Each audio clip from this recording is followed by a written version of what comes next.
Seguimos aquí en Laica a las 10 hasta las 12, les hacemos compañía. Nos queda todavía mucho para compartir en este programa con propuestas interesantes desde lo cultural, lo artístico, como recién tuvimos en el bloque anterior, pero también para hablar de la realidad, no solo de la Argentina, como vimos en el segundo bloque, sino también de Latinoamérica y del mundo.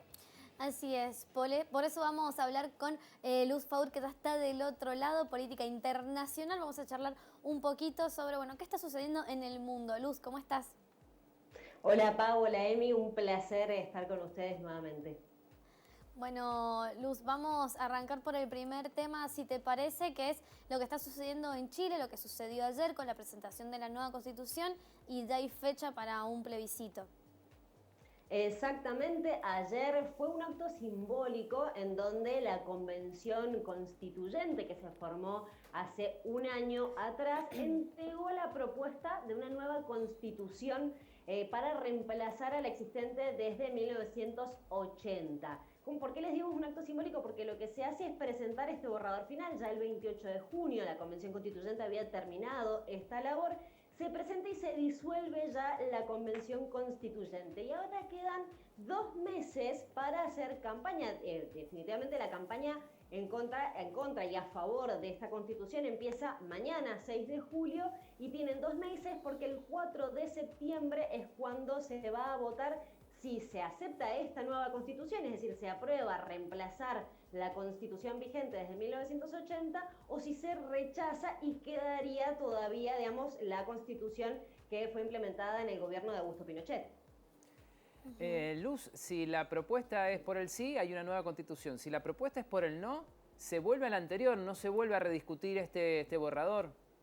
Exacto, si la cuestión es decir, que gana la opción de apruebo, empieza a regir in actum, es decir, inmediatamente la nueva Constitución. Si no, continúa la que está vigente desde 1980. Por eso están todos los ojos puestos ahora en cómo va a ser la campaña y están también, digamos, los distintos analistas viendo cuáles son las encuestas, porque hasta ahora, los últimos meses, ha crecido la opción del rechazo a la nueva Constitución. Según la última encuesta, que es la de CADEM, un 51% de los chilenos optarían por la opción de rechazo y usablemente un 33% lo aprobarían. Hay un porcentaje muy alto de indecisos, es decir, personas que todavía no saben por qué opción votar.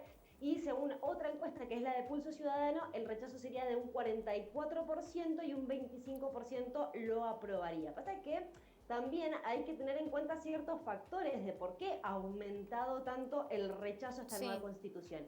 Y según los consultores, lo que señalan es que básicamente, por qué ha aumentado tanto el rechazo, tiene que ver con las tareas de los mismos constituyentes. Recordemos lo que ha pasado. Hace un año, el 4 de julio, empezó a trabajar esta convención de constituyentes de 155, un órgano paritario compuesto principalmente por personas independientes, de izquierda, de centroizquierda, más progresistas, que más bien personas ligadas a la política tradicional. Pero desde que comenzó a funcionar esta convención constituyente y a redactar la nueva constitución, empezaron a aparecer las polémicas en torno a estos constituyentes. Recuerden el famoso caso de este constituyente que terminó confesando que fingió tener un cáncer para poder ganar las elecciones. Otras polémicas también en cuanto a uno de los constituyentes que estaba votando mientras se bañaba. Entonces, estas distintas polémicas y controversias y las luchas entre los mismos constituyentes han generado una reacción de la ciudadanía chilena en, digamos, apuntar hacia el rechazo. Y también algunas cuestiones con qué es lo que plantea esta nueva constitución, porque realmente plantea un cambio fundamental en el modelo político, económico y también en la incorporación de ciertos derechos y normas sociales que estaban contempladas en lo que fue el estallido social del 18 de octubre de 2019. Pero hay personas que no estarían de acuerdo con algunos de estos cambios que plantea la nueva Constitución. Luz, por ejemplo, ¿alguno que puedas explicarnos? Bien, una de las cuestiones más controvertidas en cuanto a esta nueva Constitución es que incluye dentro de la misma, esta ley fundamental, el derecho al aborto. Lo que plantea la Constitución es el hecho de que el Estado debe ser quien garantice un ejercicio libre y autónomo de los derechos reproductivos y sexuales, y el Estado debe otorgar la capacidad, tiene que tener la capacidad de poder proteger tanto un embarazo, un parto, una maternidad protegida y voluntaria, así como una interrupción voluntaria del embarazo. Esa es una de las cuestiones más controversiales, más teniendo en cuenta que el año pasado se intentó votar el derecho al aborto en Chile y no se aprobó en la Cámara de Senadores. Otra de las cuestiones que también genera mucha controversia es algo que de hecho para mí es muy fundamental, es el tema del reconocimiento a los pueblos indígenas. La actual Constitución directamente omite, no reconoce ni los pueblos originarios, ni las poblaciones indígenas, ni nacionalidades. Esta Constitución sí, de hecho se establece que es un Estado plurinacional e intercultural, pero establece una autonomía regional de los pueblos indígenas con autonomía política y judicial. Lo que señalan los críticos de esto es que no se establece una delimitación de cómo se va a llevar a cabo esta autonomía y si se van a establecer un sistema judicial aparte para los indígenas y uno para los ciudadanos chilenos. Entonces, lo que señalan es que eso es uno de los puntos controversiales.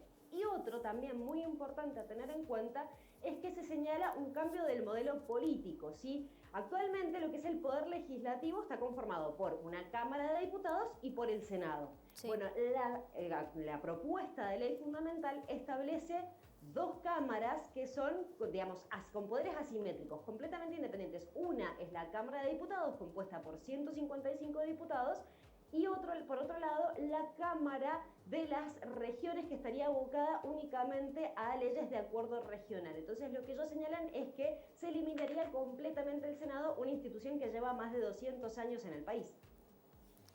Claro, bueno, son cambios bastante radicales. Sí, una nueva constitución completa. Totalmente. Exacto. Sí. Exactamente, es una nueva constitución, es un nuevo modelo, también es un nuevo modelo económico. Recordemos que el actual, que de hecho fue el centro de las protestas en el estallido social, es un modelo que lo que hace es favorecer las actuaciones de las entidades o las instituciones privadas por sobre el Estado. Actualmente esta nueva ley fundamental lo que establece es que no, que es un Estado social y democrático de derecho, es decir, que el Estado va a tener que tener una participación activa en cuanto a poder proveer, en cuanto a asegurarse de que los ciudadanos tengan derechos fundamentales y también la provisión de servicios y de bienes tales como la educación, la salud, la seguridad social. De hecho, establece, por ejemplo, un sistema de seguridad social pública, algo que, digamos, es muy contradictorio con el tema de las AFP en Chile, que de hecho fue muy controversial, lo vimos en el estallido social, ¿no? Exacto, exacto. Bien, Luz, bueno, muy atentos a la campaña que va a ser fundamental para la decisión que se tome en este plebiscito. Nos vamos hasta Perú, donde la crisis, la verdad que no da respiro. No da respiro realmente la crisis política y social en Perú. Realmente estamos viendo unas horas bastante críticas en cuanto a lo que es el gobierno de Pedro Castillo.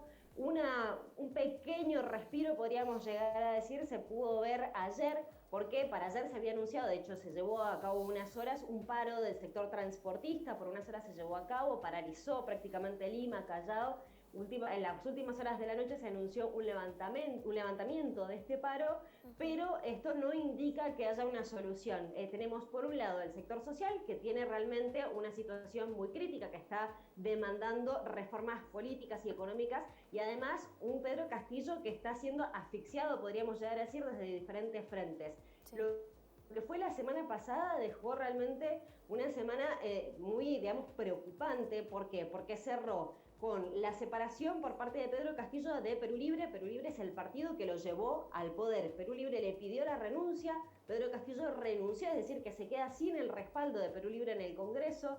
Además, se está aprobando en estos momentos, en estos últimos días, una comisión de finanzas, un informe contra Pedro Castillo en el que lo estarían culpando como líder de una organización criminal de actos de corrupción, principalmente por aceptar sobornos a cambio de obras públicas a empresas privadas, y por el otro lado, que no terminan de cesar a los distintos ministros. De hecho, el viernes pasado también el Congreso cesó al ministro del Interior, el quinto en esa cartera, ya se anunció el número 6. Entonces vamos viendo a Pedro Castillo con muy poco oxígeno y que cada vez se acerca más la posibilidad de una moción de vacancia, cuando ya vimos que hubo 2 intentos de destitución de Pedro Castillo. Luz, y ¿Qué puede llegar a ocurrir Sí. en Perú? ¿Cuál puede llegar a ser la salida de todo esto? ¿La renuncia del presidente? ¿Hay posibilidad de que se registre allí en Perú un golpe de Estado? Desconozco cuál es la situación de las Fuerzas Armadas en Perú, pero las imágenes son cada vez peores y no parece haber un horizonte.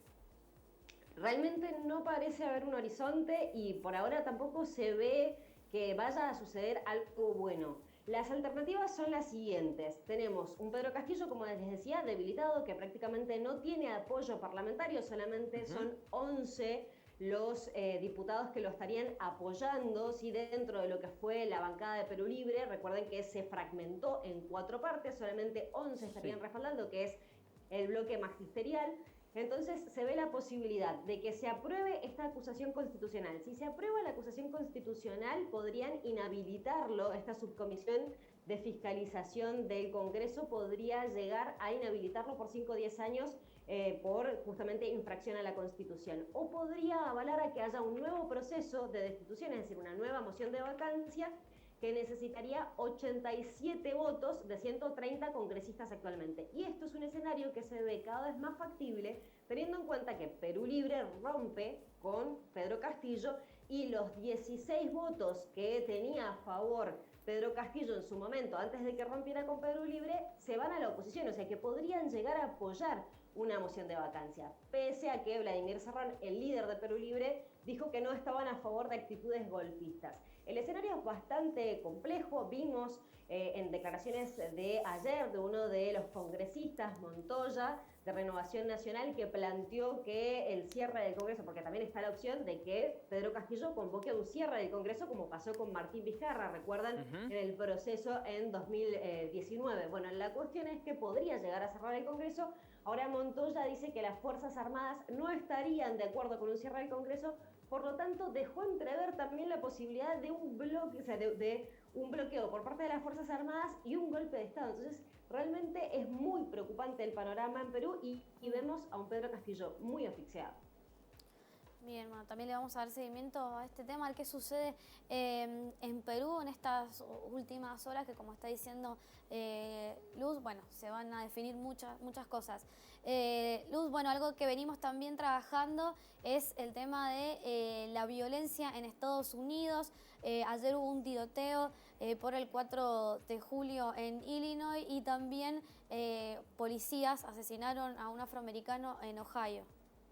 Exactamente, realmente la situación también en Estados Unidos en cuanto a la violencia es bastante cruda. Bueno, este caso en particular en Ohio, en Akron, ha generado protestas multitudinarias y esto se relaciona un poco al caso de George Floyd. Recuerden, sí, el ciudadano afroamericano que fue asesinado en 2020, el 25 de mayo de 2020, por el agente de la policía Chauvin, que fue condenado posteriormente a 22 años y que desató una ola de protestas. Bueno, lo que pasó aquí en este caso puntual, en Akron, en Ohio, es que Jayland Walker, un joven de 25 años, también afroamericano, intentó ser detenido por la policía por una infracción menor de tránsito. No se detiene, sigue su curso, o sea, se da la fuga, la policía lo sigue, y cuando se baja del vehículo para escapar de la policía, recibe una gran cantidad de disparos. De hecho, todavía no se ponen de acuerdo la policía y la familia en la cantidad de disparos, pero se habla de 90 disparos y en su cuerpo el